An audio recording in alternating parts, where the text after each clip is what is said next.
The morning mist hung heavy over the Wiltshire countryside as Detective Inspector Sarah Mitchell received the call that would change everything. It was barely dawn on a Tuesday in March when her secure phone buzzed with an encrypted message from Buckingham Palace. The words on her screen made her heart race. Immediate investigation required. Royal jewelry missing. Confidential protocol activated. Sarah had been with the Metropolitan Police's Royal Protection Unit for 12 years, but nothing had prepared her for this moment.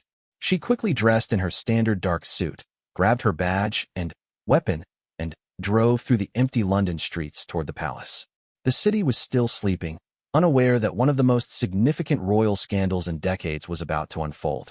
At Buckingham Palace, Sarah was escorted through corridors she had never seen before, past portraits of monarchs stretching back centuries. The very walls seemed to whisper secrets of state that few living souls had ever heard. She was led to a secure briefing room where Commander James Harrison, head of royal security, waited with several other officials whose faces she recognized from classified briefings. "Inspector Mitchell," Commander Harrison began, his voice grave and measured. "What I'm about to tell you cannot leave this room.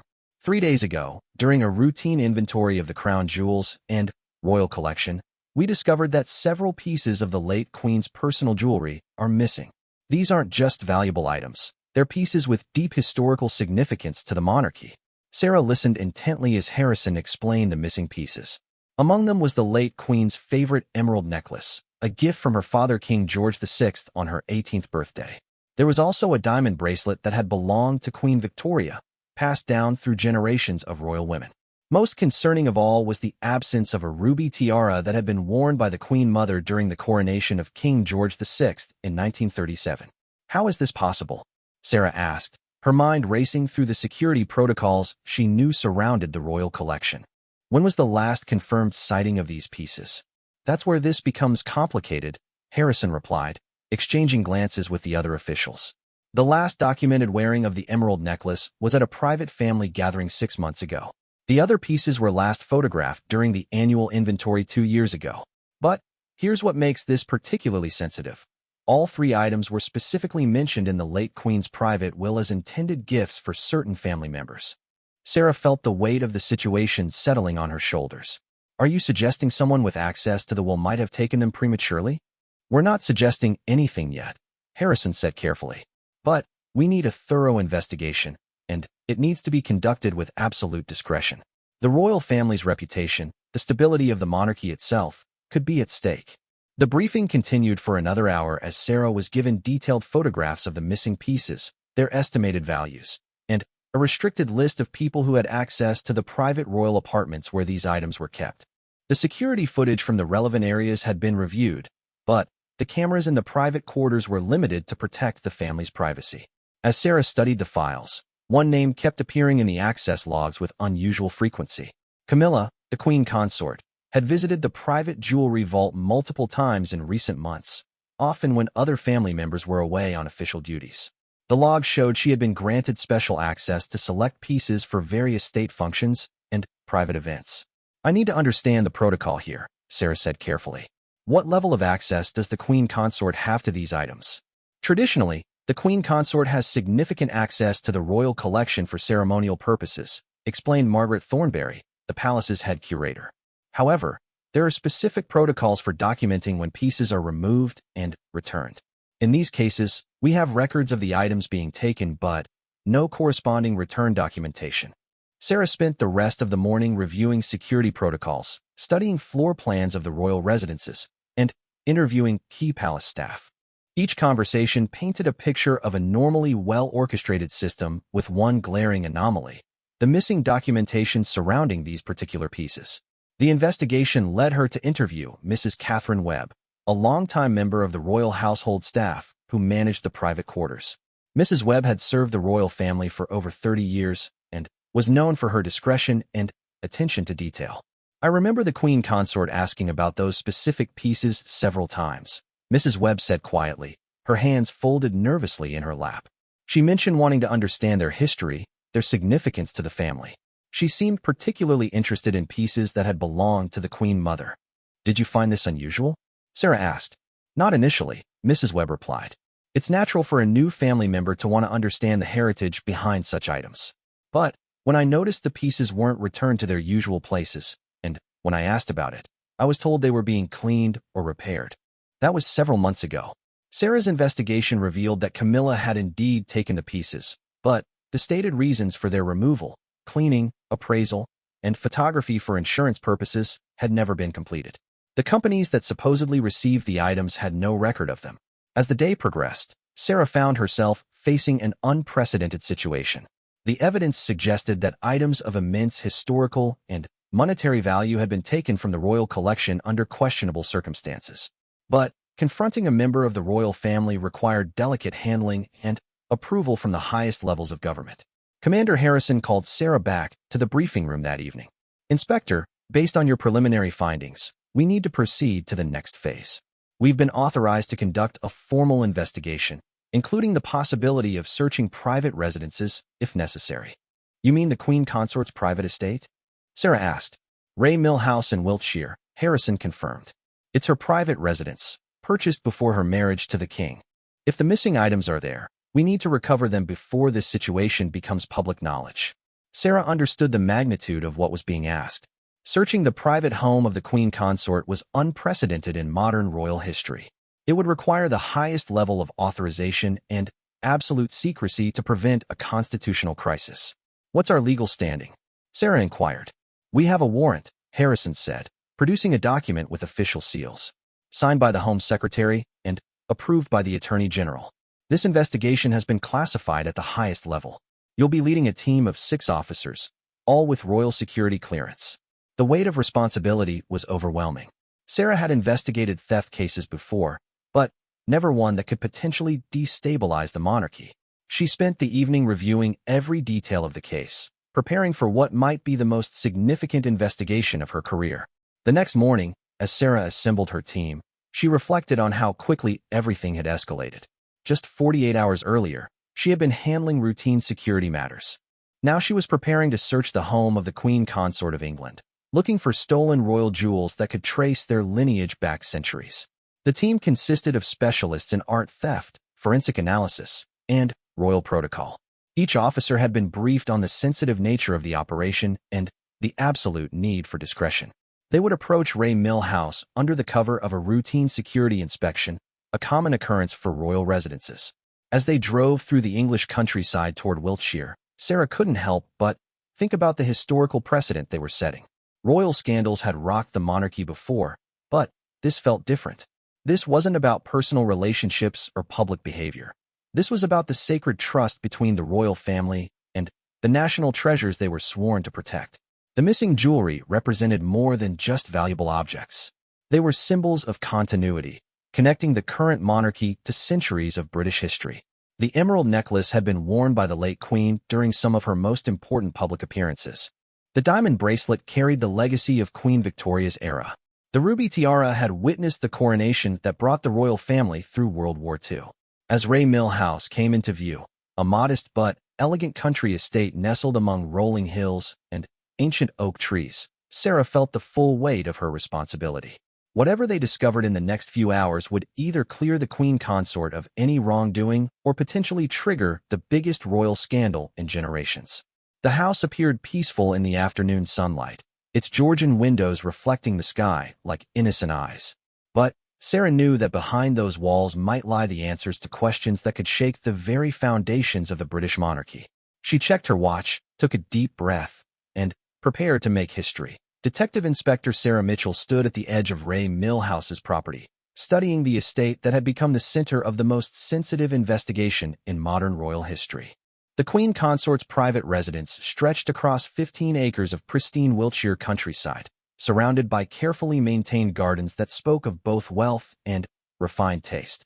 Ancient stone walls marked the property boundaries, while mature trees provided natural screens from curious neighbors and photographers. The house itself was a testament to understated elegance. Built in the early 1800s, the Georgian manor displayed classic proportions and timeless architecture that had housed generations of English gentry. Its honey-colored stone facade caught the afternoon light, creating an almost golden glow that made the building appear welcoming despite the gravity of their mission. Sarah's team had positioned themselves strategically around the perimeter. Detective Sergeant Marcus Chun, an expert in art theft investigations, monitored the main entrance from a concealed position near the gatehouse. Detective Constable Emma Hartwell, trained in forensic documentation, had equipment ready to photograph and catalog any evidence they might discover. The remaining team members covered the gardens and outbuildings, ensuring no potential hiding places would be overlooked.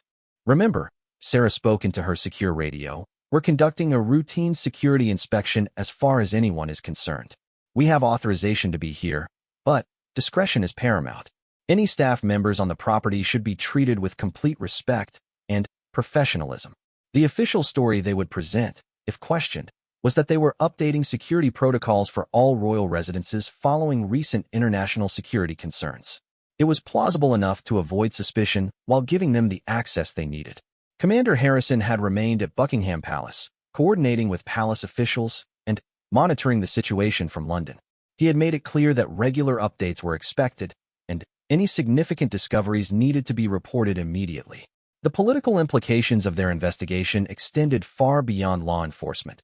They were operating in the delicate space where criminal investigation intersected with constitutional monarchy. As the team approached the main entrance, Sarah noticed several vehicles in the circular driveway. A Range Rover with Royal Protection Unit markings indicated that security personnel were present. 2 other cars suggested that household staff were on duty. This wasn't unexpected. Ray Mill House was maintained year-round, ready for the Queen Consort's visits even when she was primarily residing at other royal properties. The front door was answered by Mrs. Patricia Stevenson, the house manager, a woman in her 60s who carried herself with the quiet authority of someone accustomed to managing important households. She wore a simple but well-tailored navy dress and regarded the officers with polite curiosity rather than alarm. "Good afternoon," Sarah said, presenting her identification. "I'm Detective Inspector Mitchell with the Metropolitan Police Royal Protection Unit. We're here to conduct a routine security assessment of the property. I believe you should have received notification from the palace." Mrs. Stevenson examined the credentials carefully before nodding. "Yes, Inspector. I received a call this morning informing me of your visit. Please, come in. I'll be happy to assist you in any way necessary." The interior of Ray Mill House immediately revealed the refined taste that had made Camilla's decorating style famous in society circles. The entrance hall featured restored original moldings and carefully chosen antique furniture that complemented the house's Georgian heritage. Fresh flowers arranged in crystal vases suggested recent attention, and the subtle scent of beeswax indicated regular maintenance of the woodwork. "Is the Queen Consort currently in residence?" Sarah asked, though she already knew from palace intelligence that Camilla was attending official engagements in Scotland. "No, Inspector. Her Majesty is away on official duties for the next 3 days. The house is being maintained in her absence, but the core staff is minimal. Just myself, the head gardener, and 2 security personnel." This was exactly what Sarah had hoped to hear. Conducting their investigation without the Queen Consort present would eliminate the immediate diplomatic complications of questioning a senior royal family member. "We'll need access to all areas of the house," Sarah explained. "This is part of a comprehensive security review following updated threat assessments. We'll work as efficiently as possible to minimize any disruption." Mrs. Stevenson nodded understandingly. "Of course. I should mention that the main living areas are straightforward, but there are some private spaces that are kept locked when Her Majesty is away. I have keys to all areas except the personal study. That requires a separate security code that only the Queen Consort knows." Sarah's pulse quickened slightly. A private study with restricted access was exactly the kind of location where valuable items might be stored. "We'll need access to that room as well. Our authorization covers all areas of the property for security assessment purposes." "I understand," Mrs. Stevenson replied, though Sarah detected a slight hesitation in her voice. "I'll need to contact the Queen Consort's private secretary to obtain the access code. It may take some time to reach the appropriate person." While Mrs. Stevenson made the necessary calls, Sarah's team began their systematic examination of the house. They started with the public areas, the drawing room, dining room, and main reception halls, photographing architectural features and potential security vulnerabilities as part of their cover story. Detective Sergeant Chin focused on areas where valuable items might typically be displayed or stored. He noted several glass-fronted cabinets containing fine china and decorative objects, but nothing that matched the descriptions of the missing royal jewelry. His trained eye also assessed the security measures in place, alarm systems, window locks, and potential entry points that might concern actual security assessments. Detective Constable Hartwell documented the layout methodically, creating a comprehensive record that would serve both their cover story and their real investigation. Her photographs captured room layouts, furniture arrangements, and any areas that might conceivably hide small valuable objects. The main living areas revealed the personal touches that made Ray Mill House a true home rather than just another royal property. Family photographs showed relaxed moments with King Charles and other royal family members. Bookshelves contained well-worn volumes on gardening, history, and literature, suggesting genuine personal interests rather than decorator-chosen displays. Sarah found herself impressed by the understated elegance of the furnishings. Unlike some royal residences that overwhelmed visitors with opulence, Ray Mill House maintained an atmosphere of comfortable sophistication. The furniture was clearly valuable, but chosen for beauty and comfort rather than display of wealth. As they moved through the house, Mrs. Stevenson provided helpful commentary about the property's history and recent renovations. Her pride in the house was evident, and she seemed genuinely interested in ensuring the security assessment was thorough and helpful. The Queen Consort has invested significantly in updating the property's infrastructure, Mrs. Stevenson explained as they examined the modernized kitchen. New security systems, updated electrical work, and climate control for preserving antique furnishings. She's very conscious of maintaining the house's historical integrity while ensuring it meets contemporary safety standards. This information was valuable for both their cover story and their investigation. Updated security systems meant better documentation of who entered and left the property, while climate-controlled storage areas might indicate where valuable items could be preserved. After 2 hours of examining the main house, they had found nothing that appeared connected to the missing royal jewelry. The systematic search had been thorough but yielded only what would be expected in an elegant country home: fine furniture, tasteful artwork, and personal belongings appropriate to their setting. Mrs. Stevenson approached Sarah as the team concluded their examination of the ground floor. "Inspector, I've been in contact with the Queen Consort's office. They've authorized me to provide the access code for the private study. However, I should mention that this room contains personal papers and private correspondence. I trust you understand the sensitive nature of such materials." "Absolutely," Sarah assured her. "Our interest is purely in security matters. Any personal materials will be treated with complete confidentiality." The private study was located on the first floor, accessible through a corridor lined with family portraits and personal photographs. Mrs. Stevenson led them to a solid oak door equipped with both a traditional lock and an electronic keypad. She entered the code, a combination that Sarah memorized automatically, and stepped aside as the door opened. The study was smaller than the main reception rooms, but beautifully appointed as a personal workspace. A mahogany desk dominated one wall, its surface neat and organized with personal stationery and fountain pens. Built-in bookcases contained volumes on royal history, constitutional law, and charitable organizations, reflecting the Queen Consort's official interests and responsibilities. What immediately caught Sarah's attention was a wall-mounted safe, partially concealed behind a hinged panel that had been left slightly open. The safe was clearly designed for valuable items, documents, jewelry, or other small precious objects that required secure storage. "Is that safe typically open?" Sarah asked Mrs. Stevenson. "No, Inspector. It's usually kept locked when the Queen Consort is away. She must have left it open during her last visit before departing for Scotland." Sarah approached the safe carefully, noting that it was indeed open and appeared to be empty except for some documents. However, the safe's interior showed clear indications that jewelry or similar small valuable objects had been stored there recently. Small scratches on the metal surfaces that suggested boxes or cases had been moved in and out repeatedly. Detective Constable Hartwell documented the safe's condition thoroughly, photographing its interior and the surrounding area. The scratches and where patterns would be analyzed later to determine what kinds of objects had been stored there and how recently they had been removed. While examining the study, Sarah noticed something else significant: a small, leather-bound notebook on the desk. Opening it carefully, she discovered what appeared to be an inventory list written in careful handwriting. The entries included descriptions of jewelry pieces, their historical significance, and notes about their provenance and value. Several entries caught her immediate attention. Listed were an emerald necklace, gift from King George VI, 1944, a diamond bracelet, Queen Victoria, inherited 1953, and ruby tiara, Queen Mother, Coronation Piece, 1937. These matched exactly the descriptions of the missing items from Buckingham Palace.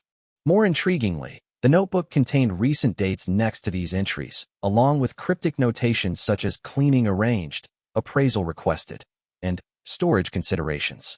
The dates corresponded roughly with the time frame when the pieces had gone missing from the palace. Sarah showed the notebook to Detective Sergeant Chun, who immediately recognized its significance. "This suggests she was planning something with these pieces," he whispered. "The systematic documentation indicates this wasn't casual or spontaneous." Mrs. Stevenson had been watching from the doorway, and Sarah noticed her growing concern as the officers examined the study more thoroughly. "Inspector," she said hesitantly, "I should perhaps mention that the Queen Consort has been quite interested in understanding the historical significance of various royal pieces lately. She's been working on some kind of project related to royal heritage and family history." This information added another layer of complexity to their investigation. Was Camilla's possession of the missing pieces related to legitimate research or documentation efforts? Or was the heritage project a cover for something else entirely? As the team prepared to move to the outbuildings and complete their search of the main property, Sarah reflected on what they had discovered so far. The evidence suggested that the missing royal jewelry had indeed been at Ray Mill House, possibly quite recently. The notebook provided a clear connection between the Queen Consort and the missing pieces, though it didn't yet prove wrongdoing. The most significant question remained unanswered. Where were the pieces now? The empty safe and recent inventory notations suggested they had been moved, but to where? And, more importantly, was this movement part of legitimate royal business or something more concerning?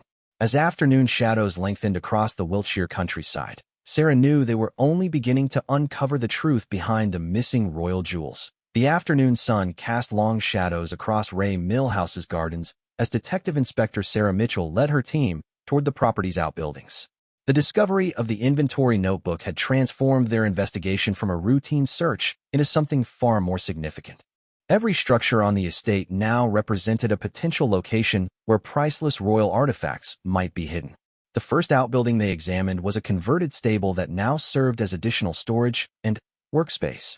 Mrs. Stevenson explained that the Queen Consort used this space for her charitable work, storing materials for various causes she supported. The building had been renovated to include climate control and security features, making it suitable for storing valuable items.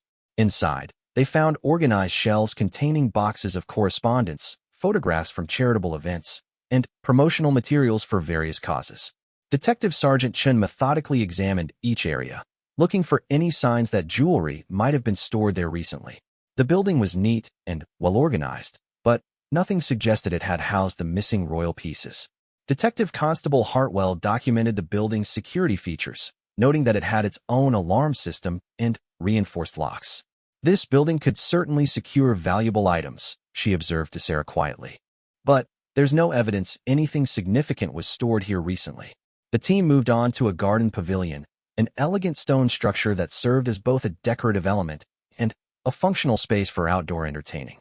The pavilion's interior featured comfortable seating and storage cabinets for garden party supplies and outdoor furniture cushions. Again, their search revealed nothing connected to the missing jewelry. Sarah was beginning to wonder if they had arrived too late, if the pieces had been moved from Ray Mill House before their investigation began. The notebook suggested recent activity, but the physical evidence of the jewelry's presence was limited to the scratches in the safe and the inventory entries. As they approached the final outbuilding, a traditional English garden shed that had been expanded and modernized, Mrs. Stevenson seemed to grow more nervous. She had been cooperative throughout their search, but now she appeared reluctant to continue. "Inspector," she said hesitantly, "I should mention that this building is used for the Queen Consort's personal projects. She's asked that it be considered her private workspace, and I've been instructed to limit access to essential maintenance only." Sarah studied Mrs. Stevenson's expression carefully. After 30 years of managing important households, the woman was clearly skilled at maintaining discretion and protecting her employer's privacy. But her current discomfort suggested she knew something about this building that concerned her. "Mrs. Stevenson," Sarah said gently but firmly, "our authorization covers the entire property. I understand your concerns about privacy, but this security assessment must be comprehensive. I assure you that we'll treat anything we discover with complete confidentiality." Reluctantly, Mrs. Stevenson led them to the building.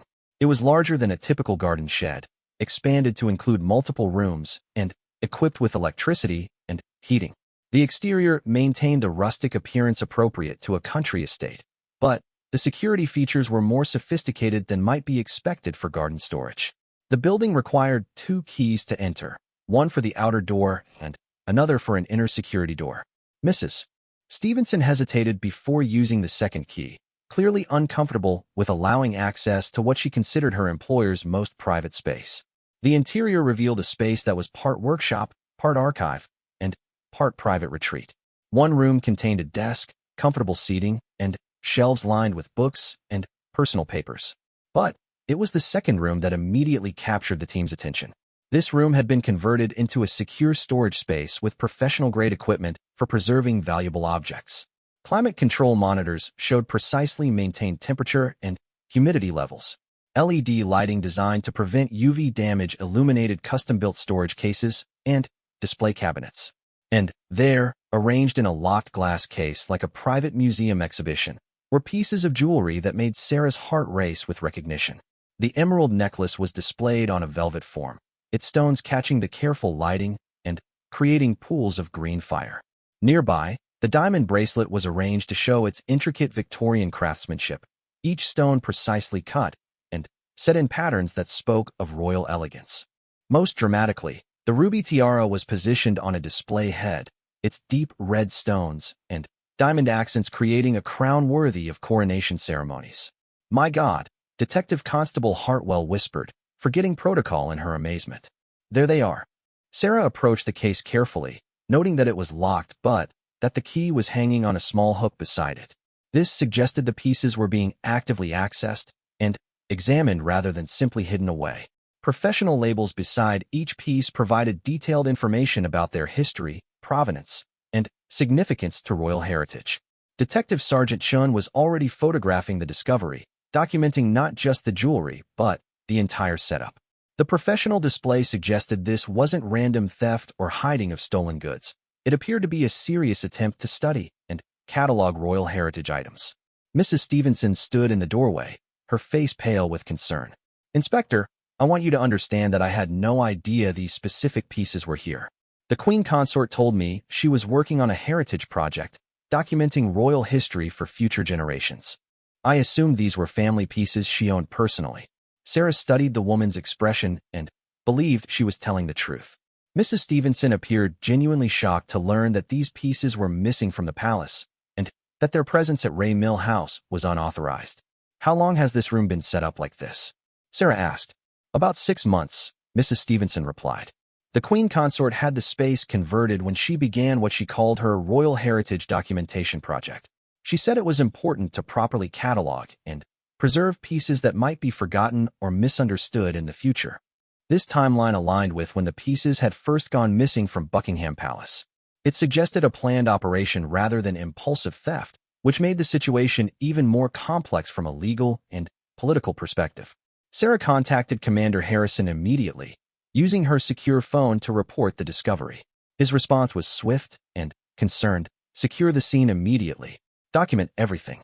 Do not remove anything until we have higher authorization." This just became a potential constitutional crisis. While waiting for further instructions, Sarah's team continued documenting the scene.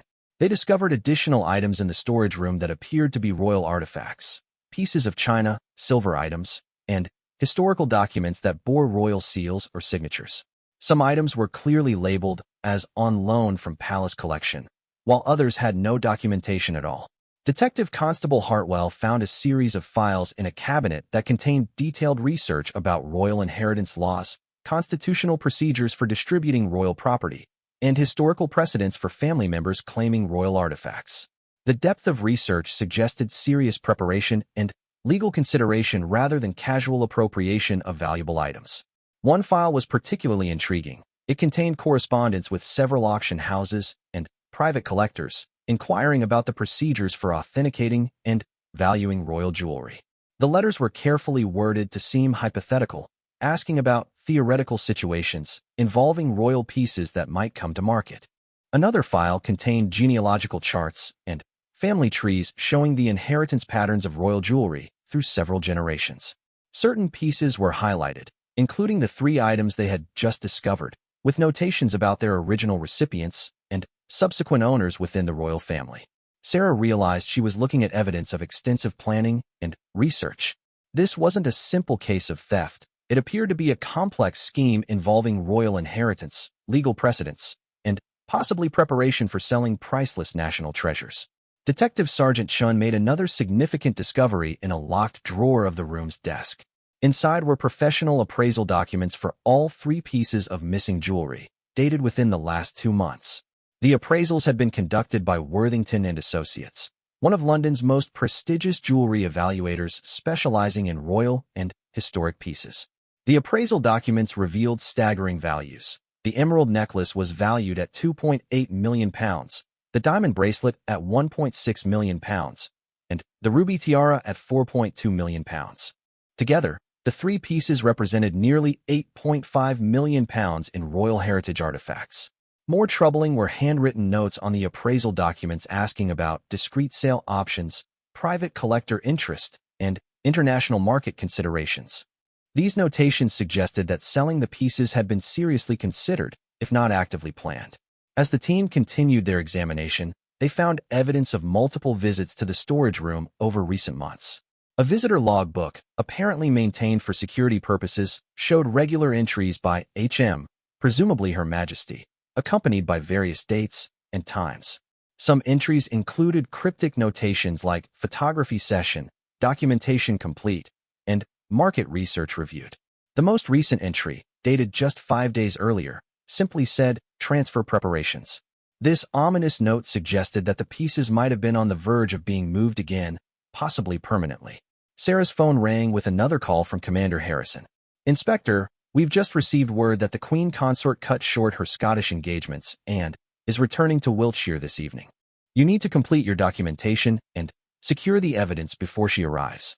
We cannot have a direct confrontation without proper legal and constitutional consultation at the highest levels." The team worked with increased urgency, photographing every document, every display case, and every piece of evidence they had discovered. They created a comprehensive record that would allow experts to analyze the situation and determine the appropriate response.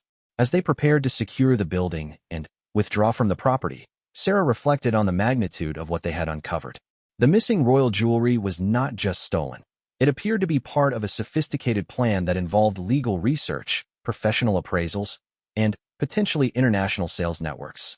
The question that haunted her as they locked the storage room was whether they had discovered evidence of theft, legitimate inheritance disputes, or something even more complex that challenged the very foundations of how royal property was managed and protected. With the Queen Consort's unexpected early return imminent, they had run out of time to find those answers. Detective Inspector Sarah Mitchell received the urgent call from Commander Harrison just as her team was securing the evidence at Ray Mill House. The Queen Consort's convoy had been spotted on the M4 motorway, approximately 1 hour from the estate. What had been planned as a discreet investigation was about to become a direct confrontation between law enforcement and one of the most senior members of the British royal family. "Inspector," Harrison's voice was tense over the secure line.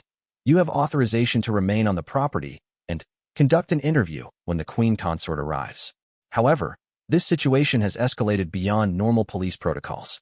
The Attorney General, the private secretary to the King, and the Cabinet Secretary are all now involved. You're walking into uncharted constitutional territory." Sarah understood the gravity of the situation. Never before in modern British history had police officers been authorized to question a Queen Consort about potential theft of crown property.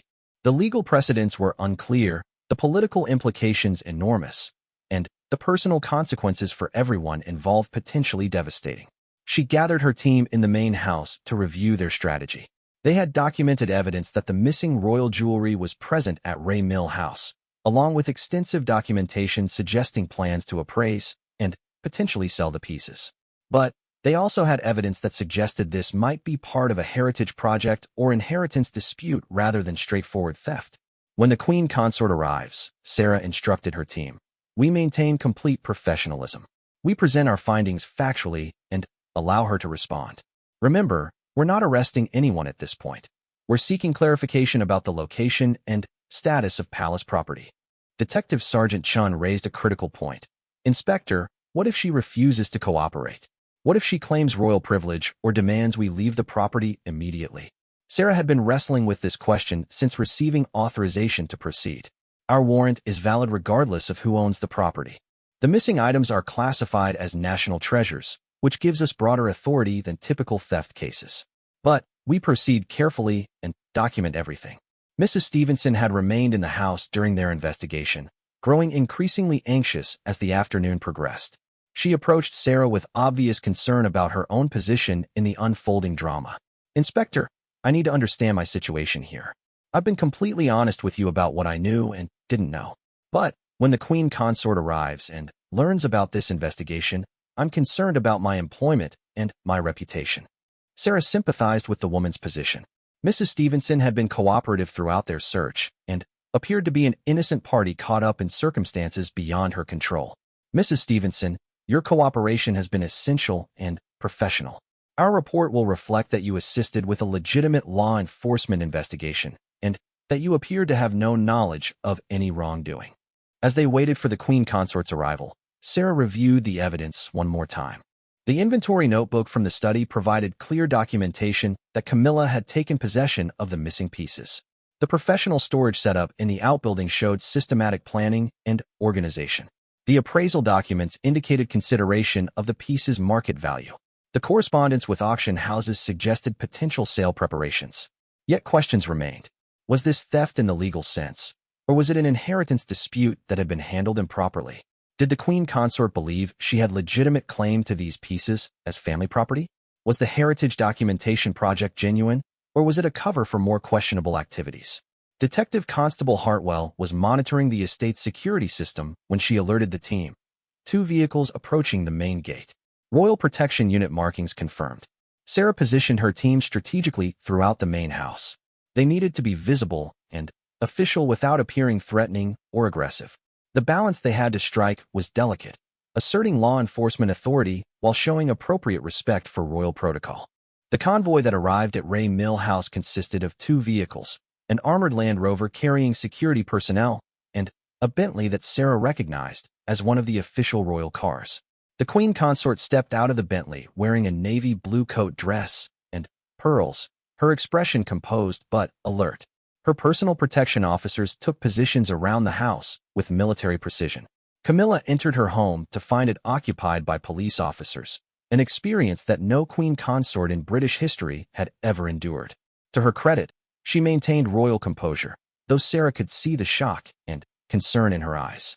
"Good evening," Camilla said with measured formality. "I understand there's been some sort of security inspection. I wasn't expecting to find my home occupied by law enforcement officers." Sarah stepped forward, feeling the full weight of history in this moment. "Your Majesty, I'm Detective Inspector Mitchell with the Metropolitan Police Royal Protection Unit. We're investigating the location of certain items that have gone missing from the royal collection at Buckingham Palace. Our investigation has led us to Ray Mill House." Camilla's expression shifted from surprise to what appeared to be recognition. She seemed to understand immediately what this was about, which suggested she had been expecting this confrontation eventually. "I see," she said carefully. "And what specific items are you investigating?" Sarah consulted her documentation. An emerald necklace that belonged to the late Queen, a diamond bracelet inherited from Queen Victoria, and a ruby tiara worn by the Queen Mother during the 1937 coronation. These pieces were removed from the palace several months ago and have not been returned. For a moment, Camilla said nothing. She removed her coat and gloves with deliberate care, clearly using the time to formulate her response. When she spoke, her voice carried both authority and what sounded like resignation. "Inspector Mitchell, I think we need to have a detailed conversation about this matter. However, I want my legal counsel present before we proceed further. I also want to contact the King's private secretary to ensure proper protocol is followed." This was the response Sarah had hoped for, cooperation rather than confrontation. "Of course, Your Majesty. We can arrange for your legal counsel to join us. However, I should inform you that we have already located the missing items on your property and documented their presence here." The impact of this statement was immediate. Camilla's composed facade cracked slightly, revealing genuine concern. "You've searched my property without my presence." "We had proper authorization," Sarah replied. "Our warrant was signed by the Home Secretary, and approved at the highest levels. We discovered the missing jewelry in a storage building on your grounds, along with extensive documentation related to their value and potential sale. Camilla sat down heavily in one of her living room chairs, the full implications of the situation clearly dawning on her. She was silent for several minutes, and Sarah could see her mind working through the legal, personal, and constitutional ramifications of what was happening. "Inspector," Camilla finally said, "I want to cooperate fully with your investigation. But I also want you to understand that this situation is far more complex than it might appear. The pieces you found are not stolen property in the way you might think." "Can you explain what you mean by that?" Sarah asked, taking out her notebook to document the conversation.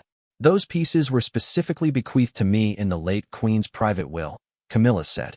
"Not her official will that was published, but her personal will that dealt with family items and personal property. I have documentation proving this bequest." This was a development Sarah hadn't anticipated. If true, it would transform the investigation from theft to potential inheritance dispute or procedural violation. "Your Majesty, do you have this documentation available?" "It's in my personal safe in London," Camilla replied. "But I can have it retrieved immediately. The issue isn't whether I have legal right to these pieces, it's whether I followed proper procedures for taking possession of them." Sarah felt the case shifting beneath her feet. What procedures should have been followed? Any bequests from the late Queen's personal will were supposed to be processed through the master of the household and documented through official palace channels. I was supposed to wait for the formal transfer process. Instead, I took possession of the pieces myself because I was concerned about their security and proper preservation. Detective Sergeant Chin stepped forward with a crucial question. "Your Majesty, can you explain the appraisal documents we found? Why were these pieces being evaluated for market value if they were legitimate inheritance?" Camilla's expression grew more uncomfortable. "That's the more complicated part of this story. When I realized I had acted outside proper procedures, I became concerned about the potential consequences. I wanted to understand the full value of what I had taken, both for insurance purposes and because I was considering returning them to the palace and accepting whatever disciplinary action might result.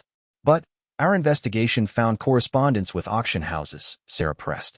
"That suggests consideration of sale, not return." "You're correct," Camilla admitted. "I did explore the possibility of sale, not because I needed the money, but because I thought it might be better for all concerned if these pieces were in private collections rather than causing a constitutional crisis. I was trying to find a way to handle the situation that would minimize damage to the monarchy." Sarah was beginning to understand the complexity of the situation. This wasn't a straightforward theft case. It was a confluence of inheritance issues, procedural violations, and political considerations that had spiraled beyond anyone's control.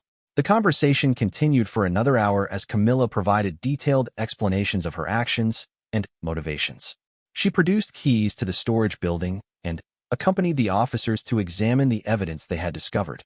Her explanations were consistent and detailed, suggesting she was telling the truth about her intentions, even if her methods had been questionable. As the evening progressed, Sarah realized she was documenting one of the most unusual cases in British legal history. A queen consort who had potentially committed technical theft of crown property while believing she was acting within her inheritance rights, and who had then considered various options for resolving the situation she had created. The question now was whether this would be treated as a criminal matter, a constitutional issue, or a family dispute that required resolution at the highest levels of government and monarchy. The secure conference room at Buckingham Palace had never hosted a meeting quite like this one. 3 days after the discovery at Ray Mill House, representatives from the highest levels of British government, law enforcement, and the royal household gathered to determine how to resolve what had become known internally as the inheritance crisis. Detective Inspector Sarah Mitchell sat at the polished mahogany table surrounded by individuals whose decisions shaped the nation. The Attorney General, the private secretary to the King, the Cabinet Secretary, and Commander Harrison from Royal Protection. The Queen Consort's legal counsel, Sir James Pemberton QC, represented her interests, while palace archivists and constitutional experts provided historical context for the unprecedented situation. In the center of the table, secured in protective cases, lay the 3 pieces of royal jewelry that had triggered the investigation: the emerald necklace, the diamond bracelet, and the ruby tiara. Their presence served as a tangible reminder of the treasures at stake and the institutions they represented. Sarah had spent the past 72 hours preparing the most comprehensive report of her career. Her investigation had uncovered a complex web of inheritance law, royal protocol, and personal motivations that challenged traditional understanding of how royal property was managed and protected. The Attorney General, Margaret Thornsby QC, called the meeting to order. "Ladies and gentlemen, we're here to resolve a situation that has no clear precedent in British constitutional law. Detective Inspector Mitchell, please present your findings." Sarah stood and activated the presentation screen, displaying photographs and documents from her investigation. "Our investigation confirms that the missing royal jewelry was in the possession of the Queen Consort at her private residence. However, the circumstances surrounding this possession are more complex than initially apparent." She walked the room through her team's discoveries: the inventory notebook that documented Camilla's systematic approach to the pieces, the professional storage facility that suggested preservation rather than concealment, and the extensive research into royal inheritance law that indicated serious consideration of legal precedents. "Most significantly," Sarah continued, "we've now verified the existence of a private codicil to the late Queen's will that was not included in the publicly probated document. This codicil specifically bequeaths personal jewelry items to various family members, including the 3 pieces in question to the Queen Consort." Sir James Pemberton had worked tirelessly to locate and authenticate this document. The private codicil had been stored in the late Queen's personal papers, separate from her official will, and had not been processed through normal palace channels. Its existence confirmed Camilla's claim of legitimate inheritance, though it didn't excuse the irregular way she had taken possession of the pieces. The private secretary to the king, Sir Robert Fairfax, addressed this crucial point. "The existence of the bequest doesn't resolve the procedural violations. These pieces should have been transferred through official channels after proper authentication of the codicil." The Queen Consort's independent action, however well-intentioned, created a situation that could have been interpreted as theft of crown property. The constitutional implications were staggering. If news of the investigation became public, it would raise questions about the security of royal treasures, the competence of palace administration, and the trustworthiness of senior royal family members. The monarchy's reputation, already subject to intense public scrutiny, could suffer irreparable damage. Commander Harrison presented the security perspective. From a protection standpoint, the irregular removal of these items created significant vulnerabilities. Palace security protocols exist not just to prevent theft, but to ensure we always know the location and status of nationally significant artifacts. When those protocols are bypassed, even by family members, it creates risks we cannot adequately assess or mitigate. The Cabinet Secretary, Sir William Blackstone, raised the political dimensions. The government has a responsibility to protect national treasures, regardless of who might have legitimate claims to them. If we cannot ensure proper procedures are followed within the royal family itself, how can we maintain public confidence in our stewardship of cultural heritage? As the discussion continued, it became clear that everyone in the room was searching for a resolution that would satisfy legal requirements, preserve royal dignity, protect national interests, and prevent constitutional crisis. The challenge was finding such a solution when the precedents were unclear and the stakes were enormous. Sarah presented her team's analysis of Camilla's motivations based on their investigation. The evidence suggests the Queen Consort was genuinely confused about proper procedures for claiming inherited items. Her research into inheritance law and royal precedents indicates she was trying to understand her rights and responsibilities. However, her consideration of potential sale options suggests she may have been seeking ways to resolve the situation she had created rather than profit from it. Detective Sergeant Chun had discovered additional evidence that supported this interpretation. Bank records showed no unusual financial transactions that might indicate preparation for receiving large sums from jewelry sales. Phone records confirmed calls to auction houses, but also showed extensive consultation with legal experts and royal historians about inheritance procedures. The pattern suggests someone who realized they had acted improperly and was exploring various options for correction, Chen reported. Sale to private collectors may have been considered as a way to avoid constitutional embarrassment rather than personal enrichment. Sir James Pemberton presented the Queen Consort's formal statement. Her Majesty deeply regrets the concern and confusion her actions have caused. She acted from a sincere belief in her inheritance rights, but acknowledges that proper procedures should have been followed. She is prepared to accept full responsibility for her procedural violations and to cooperate with whatever resolution is deemed appropriate. The meeting paused as participants considered the options available. Criminal prosecution was theoretically possible, but would create a constitutional crisis of unprecedented proportions. Administrative discipline within the royal household was traditional, but might not satisfy public expectations if the story became known. Return of the pieces to palace custody was obvious, but didn't address the underlying procedural failures that had allowed the situation to develop. The Attorney General proposed a compromise solution. We treat this as an administrative matter rather than a criminal one, with several conditions. First, all 3 pieces are immediately returned to proper palace custody with full documentation. Second, the Queen Consort accepts formal censure for procedural violations. Third, new protocols are implemented to prevent similar situations in the future. This approach would satisfy legal requirements without destroying reputations or institutions.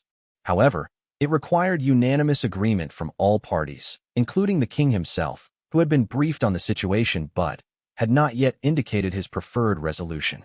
Sir Robert Fairfax had been in constant communication with the king throughout the crisis. His Majesty is deeply concerned about the situation, but recognizes that family members can make mistakes in judgment. He supports a resolution that protects both the institution of the monarchy and the integrity of royal property management. The room spent another hour working through implementation details. The pieces would be returned to Buckingham Palace immediately, with ceremony sufficient to demonstrate that proper protocols were being restored.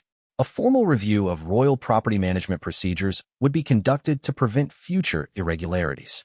The Queen Consort would accept private censure that would be recorded in palace records, but not made public. Most importantly, the investigation would be classified at the highest levels, with access limited to those directly involved. The official record would show a routine review of royal property security that resulted in improved procedures and protocols. Sarah felt a mixture of relief and concern as the meeting concluded. They had found a solution that protected institutions while addressing the serious violations that had been discovered. But she worried about the precedent being set. Would other family members feel emboldened to bypass established procedures, knowing that their status might protect them from serious consequences? Commander Harrison addressed this concern directly. Inspector Mitchell, your investigation has actually strengthened our security protocols by exposing vulnerabilities we didn't know existed. Going forward, we'll have better systems for tracking royal property and ensuring that inheritance issues are handled through proper channels.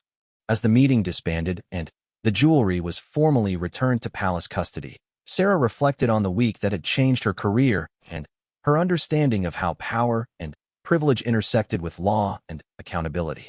She had investigated a potential theft and discovered instead a complex human story of confusion, good intentions, poor judgment, and institutional failure.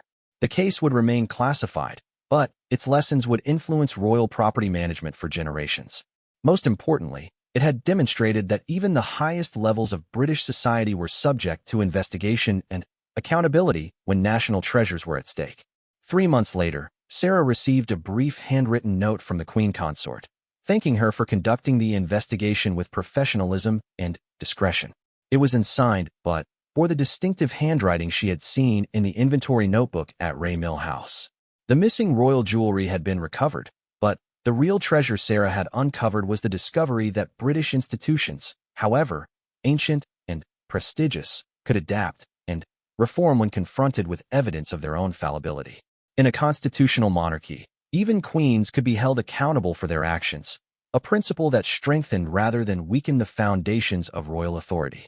The emerald necklace, diamond bracelet, and ruby tiara were returned to their proper places in the royal collection, where they continue to represent centuries of British heritage. But they also serve as a reminder that heritage must be protected through proper procedures and accountability, regardless of who might claim ownership or special privileges. The investigation that had begun with a missing inventory had ended with a strengthened understanding of how democracy and monarchy could coexist when both were committed to truth, accountability, and the protection of treasures that belonged not to any individual, but to the nation itself.